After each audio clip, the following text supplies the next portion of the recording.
Welcome back with us, and we are on session 14, and we continue with Pacific Reef and people. So this time, Pacific is really huge, so we are going more close and close to New Zealand, and we will talk also about oceanographic expedition. In this session, we're going to talk about ongoing research connections, social and marine life for the better understanding and protection of marine ecosystem regarding New Zealand.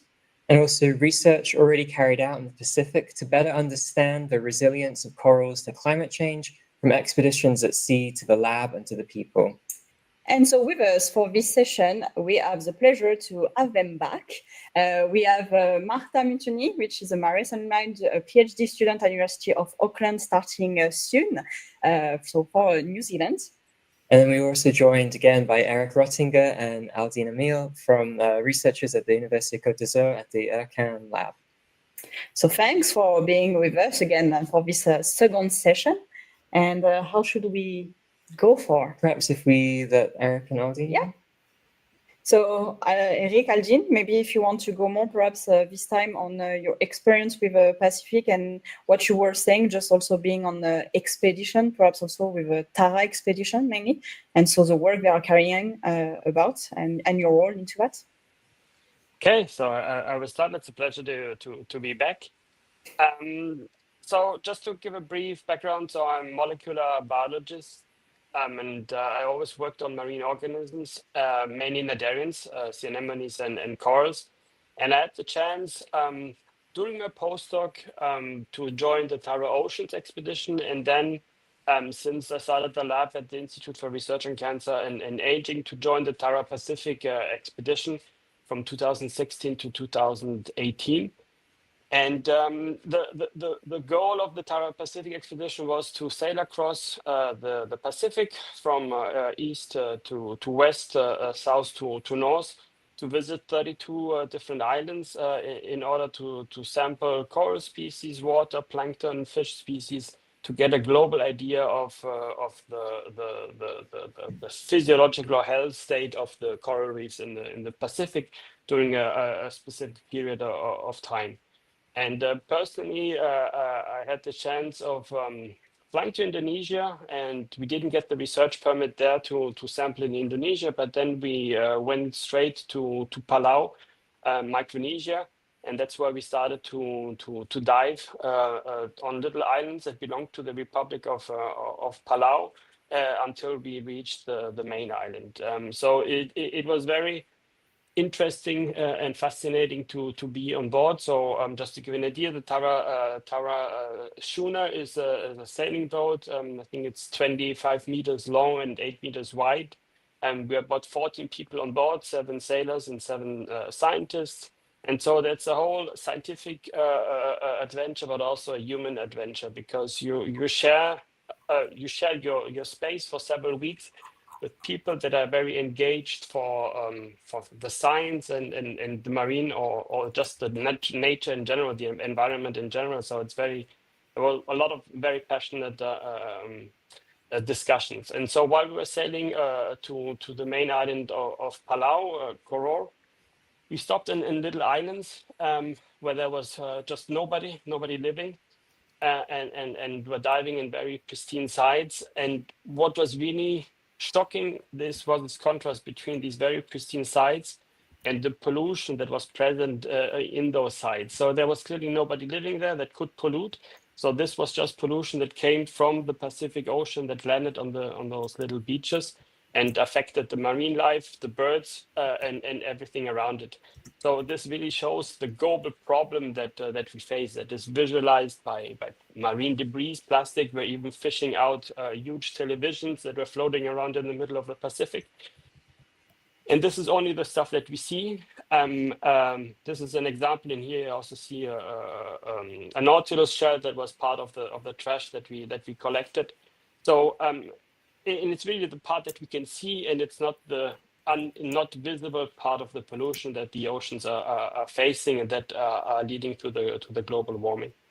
So this is the expedition that we did and that I had the chance of being part of, and this part of the work brought, of course, back to the lab, continuing to analyze the sample. And this led to additional follow-up studies that we're currently performing in Indonesia with local communities, NGOs, and scientific colleagues from different universities in Indonesia. Thank you, Eric. I mean, I wonder if Aldine, if you want to jump in at this point. Yeah, thank you. So yeah, I'm Aldine Amiel, and I have a biology background, and I went in several expeditions. So I'm a marine invertebrate specialist, but on this expedition, I had a really lucky position because first of all, I went on this Tara Ocean cruise, and I was lucky to cross Indian Ocean from north to south. With two different scientific teams. One was working on plankton and the other one was working on coral. So I experienced both science on board and both type of people and knowledge. It was really amazing. And I was in charge of imaging the marine biodiversity that was used for outreach purpose and not directly for scientific purpose. But it was really, for me, a before and after experience, because I never been before this expedition on so long expedition on board, and you are really isolated in the middle of nowhere with people you totally don't know for 5 weeks. And I survived, they survived too, and it was really nice experience. And then one other expedition I've been, and it's quite intense and meaningful for me. It's in Indonesia, so following the work of Eric Oettinger and Eric Gilson from the IRCAN team, they developed this project in Indonesia about developing non-invasive methodology to study coral reef health. And our science, so we are lucky as scientists to have access to such part of the world, and our science may take a while before bringing back some positive aspect to these people there. And I offer myself to be like a social mediator, and I'm going there with them in expedition on field work. I'm documenting all the projects, what they are doing, their interaction with local people there, so the scientists and people that are helping us to develop such projects. And also I'm building some tools,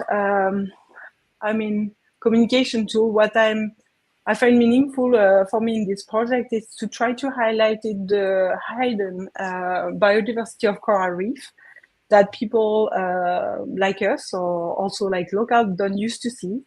And I asked the local community also what do they need for their education project, and building together a project. We managed to develop some game, and they integrated now in the educational program. It's a way for us to give them back something immediately, and not waiting 5 years, 6 years, 7 years that the science talk.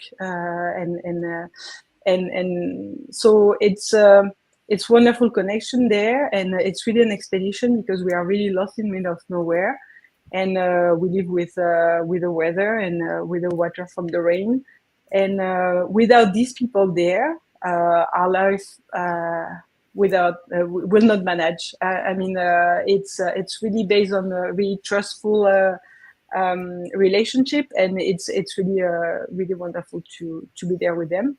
And it's a beautiful way to combine science and social aspect also there.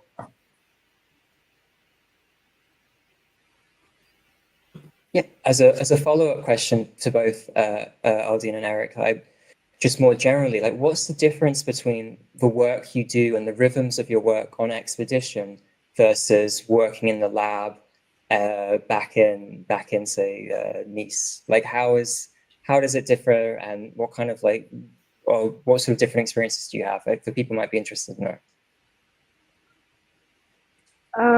What is really different is that in Nice, in the lab, we have our own reaper, meaning that every day we are coming into a part of the world that we know really well.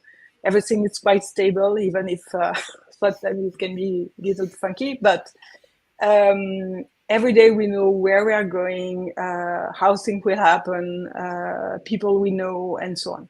When we are going into expedition, every single day it's different. And while you can plan things, often it doesn't happen the way you thought.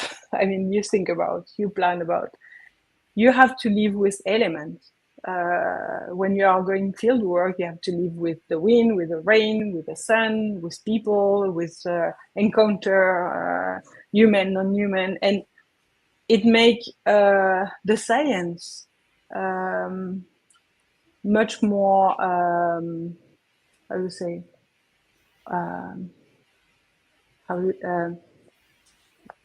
you feel the accomplishment much more than into a lab. Even if in the lab you can do a lot, but little things that you can do on field work, it's much more meaningful for me than what I'm doing in lab work.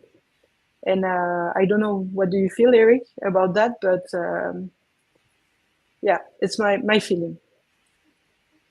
It gets. I think I will follow up exactly on that idea. I think it's what we do in the lab is so small detail. We look at molecules, we try to manipulate genetics and stuff, and then being in the field, that's not what we do. We have a broader picture, and importantly, that's also linked to the previous session. We are really connected to the local communities. So it really brings back why we do the science and with whom we're doing the science. And I think that's an important aspect that one can forget when we're in the lab, because we're using equipment that is extremely expensive, and that's not something that we bring back to the field. So it's really the contrast is really interesting. And I think it's important because it puts really the science back into society. And it's similar to what we do when we do outreach activities. It's really exchanging with the society about what we do. But here it's even more because we are immersed with the local communities for months, sometimes a little bit longer. And okay, in Indonesia, I still don't speak Indonesian, sadly.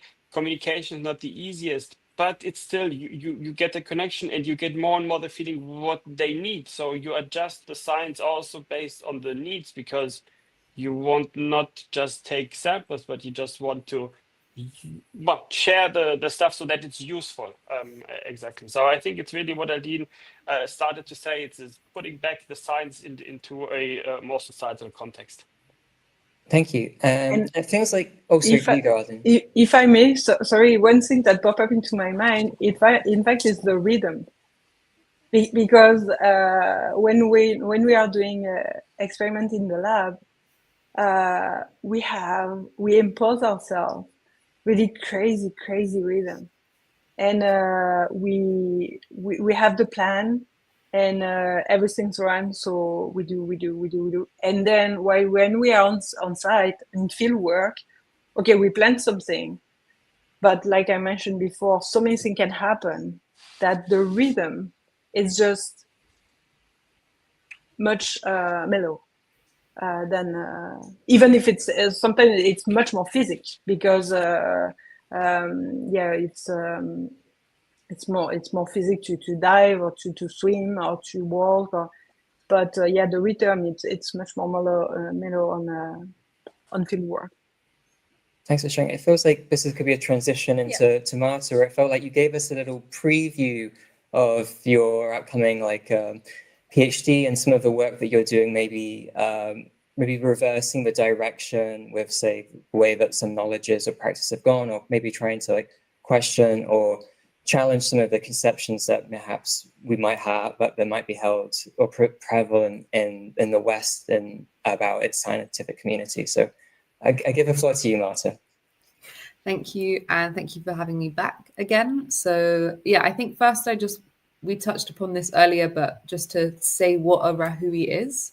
So a rahui is a traditional method of resource management which spans across the whole of the Polynesian Triangle, from Easter Island to Aotearoa, New Zealand, to French Polynesia, Hawaii, and it was a system, it was and is a system of a temporary prohibition or restriction, which dates back to pre-colonial times, which is kind of one of the main aspects of it. And in many places across the whole of the Pacific, it was banned for a long period of time during colonization, along with many other aspects of culture, such as language, dance, etc. And, for about just over 20 years now, some places earlier, some places later, there's been a resurgence of these traditional practices coming back, and local communities bringing back their culture, rightly so, into today. So that's why I was looking at the relationship between traditional beliefs and management in French Polynesia. And in New Zealand, I'm just kind of continuing that work, still on traditional beliefs, but also which factors contribute to the effectiveness of Rahui in achieving marine conservation goals, but also enhancing environmental guardianship whilst preserving indigenous knowledge systems.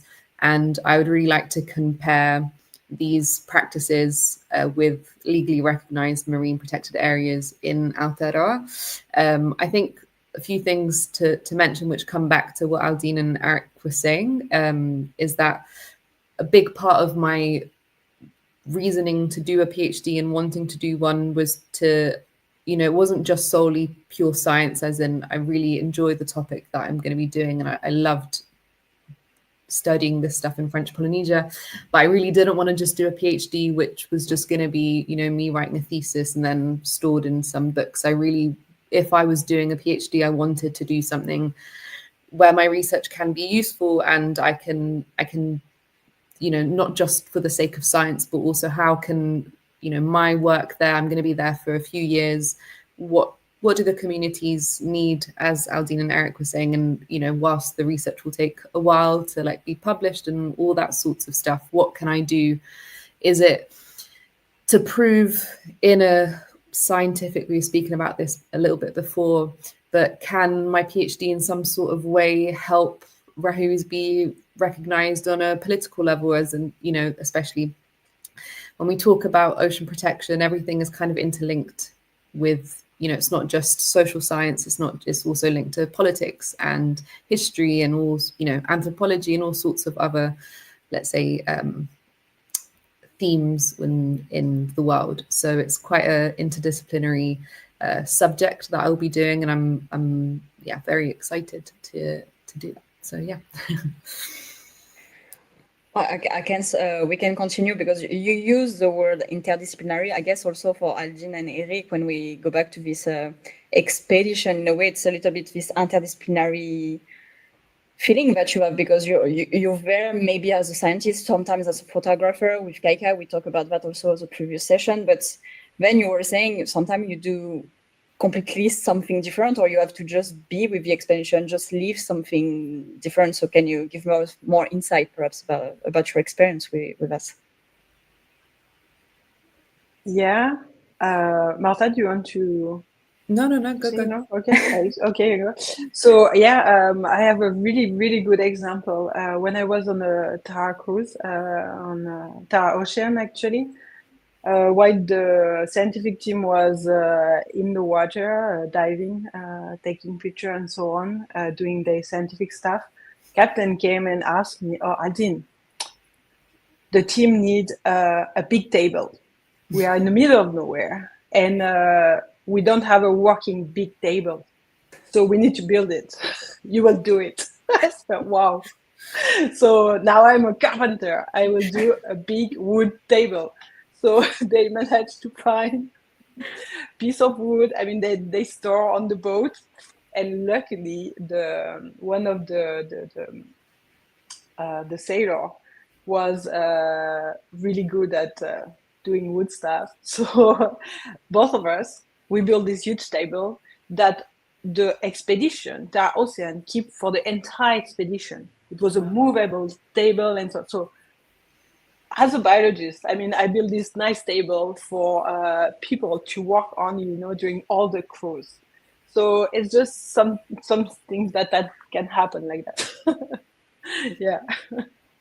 I think we have a nice picture shot by you, Eric, also about the atmosphere on the boat, I guess. Just to mention, while I was on board Tara, doing the Tara Pacific expedition, which took place 6 years later, this table was still on board, and that's where we were preparing the samples that were then shipped back to Europe and around the world. So it's still there. Yeah, okay. Exactly. We know who to call. Like if we need a table in emergency. Yeah, exactly. Now we can call Aldin. So no, I think the cool part of the Tara Foundation in general is that okay, it's a vessel, it's a schooner that is used for science projects, but they also invite, there's a call every time that they do, or most of the time when they do expeditions for artists to join. So there are painters, there are photographers, there are songwriters. And when I was in Palau, there's a guy in the middle, Martin. He's a musician, and he got pre-selected by the Tara Foundation to join the boat while we were in Indonesia and then in Palau. And it was really fascinating, the ambience that created. He was interested in the science that we're doing. He was at one point trying to think how he can translate the genomic information of corals into music notes. So with a guy from the boat, they were sitting for several hours and trying to transform it into note. He was taking the sound of the waves of the wind and trying to make music out of it. And then on the right, there's the captain with the accordion and the second with his piano. And so in the evening, they were just sitting on the mat and making music while we were discussing the science and the next thing. So it helps. Aldin used the term, it's a little bit more mellow. It just puts everything into a different perspective. And you have those social moments, but then you refocus because you have to wake up at 5 o'clock in the morning. You have to be ready to jump in the water at 6. You go to bed at 12 at night because you have to finish the sampling. But those little moments in between that help to just let go everything, and then it's really fantastic. So I think it's really cool thing that the Tara Foundation does to invite artists, because it adds to another level the interdisciplinarity. So there were oceanographers, marine biologists, ecologists on board, but then a completely different discipline that is just has a different view and different curiosity. So you have exchanges that are very fascinating.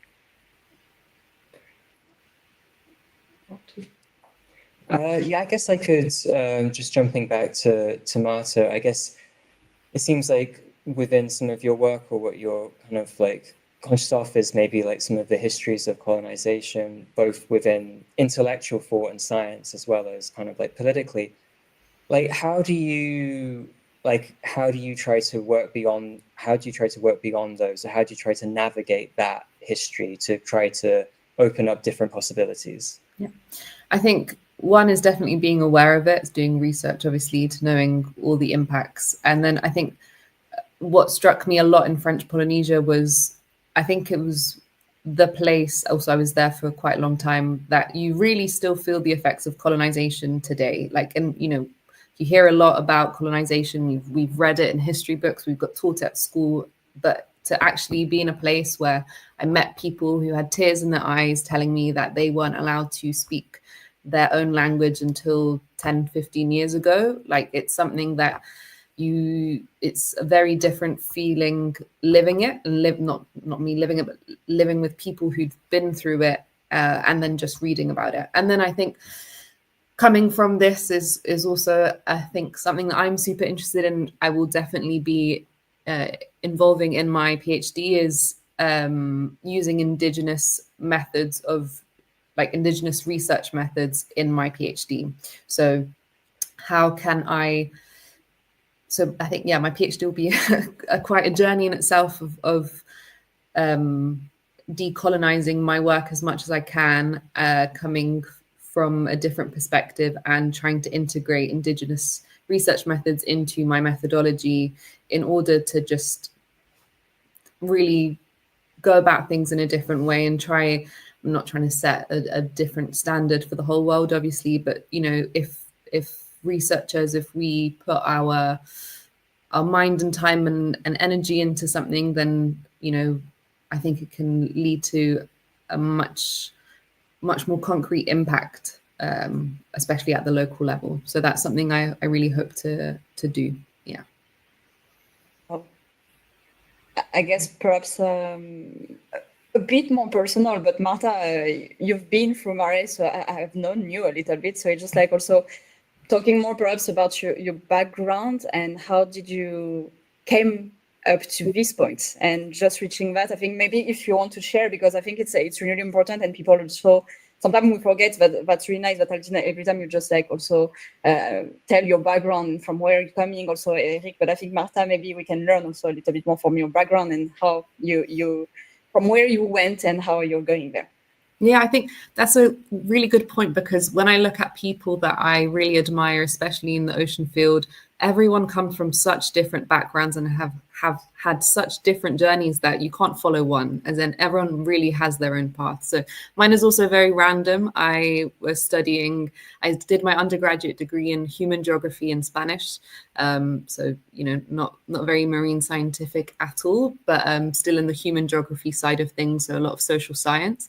And then I obviously studied at Maris. And when we had our second year for our thesis, I knew I really wanted to do something with social science. And it wasn't something very typical, I guess, because a lot of marine science is, focused on labs. And I remember I did lab work and I hated it. Like, I was like, I can't do this.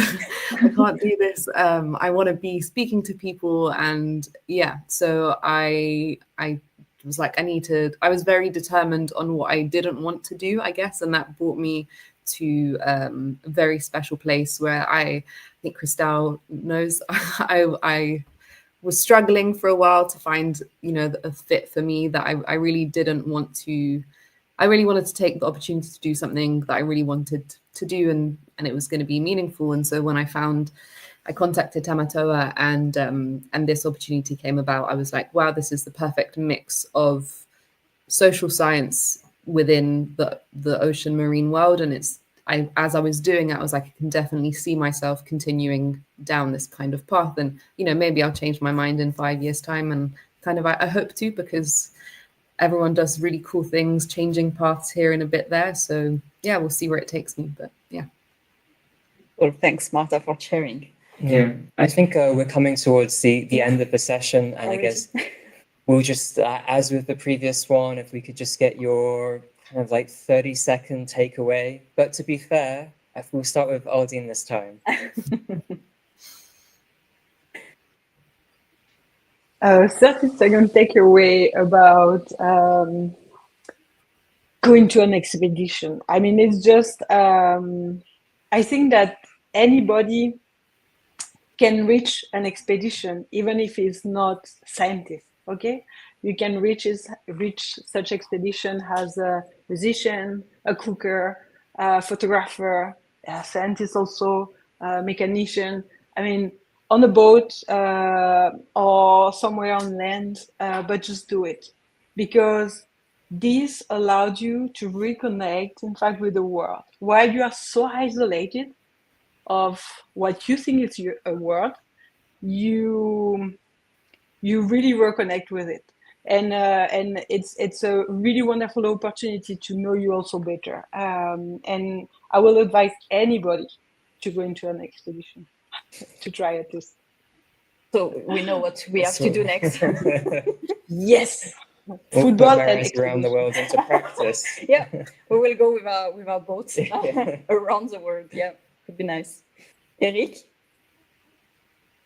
Sure, I can continue on that. I think also linked to the previous session, I think it's important as a scientist that we work with the communities and think about the science that we do in the context of the communities and where it leads us. But also coming back to what Marta says, I think we talked about interdisciplinarity, about hard sciences and the musician, but I think the social sciences, human sciences, are extremely important and are getting more and more important in the future to create the link of the hard science of the communities and how this involves also the decision makers.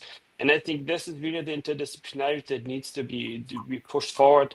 And in the context of the UNOC, where we will certainly hear again that certain decision can't be taken because we need more science. I think we have enough evidence for so much problems, and so it's not the time to wait another 10 years for new studies to come up. There's immediate stuff that needs to be done, and I think through the social sciences, it can be taken into action much faster than waiting again for long, very long studies. So sort of a mixture between, I think it's important to do interdisciplinary in a very specific way, but also for the decision makers to stop asking more data because we know what's happening. So Cool. Well, I guess, Marta, you will have the last 30 seconds of this day of Friday 23 for us, and we will continue our tour, but yeah. I think, as just kind of what's been said, I think really powerful work happens when interdisciplinarity exists, and marine biologists and social scientists and local communities like co-create knowledge as well, not just when one discipline is dominant. And also to, maybe shift the focus of what success in conservation look like. Sometimes it's not just about how much biomass is restored or recovered, but also how many relationships are restored with the ocean. So that's also a thought. But yeah, thank you for having me. I think was good.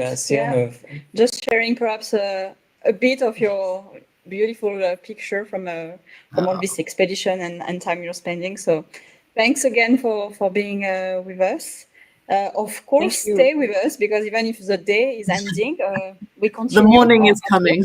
Yeah. The next one is coming. Where are we going, Thomas? We're going to New Caledonia at midnight for us. As we cross over into the Saturday the 24th, and that will be in 25 minutes. Perfect. Thank you. Thank you very much. It's still a moment of dance. Ending the day as it began. Thanks again. You would make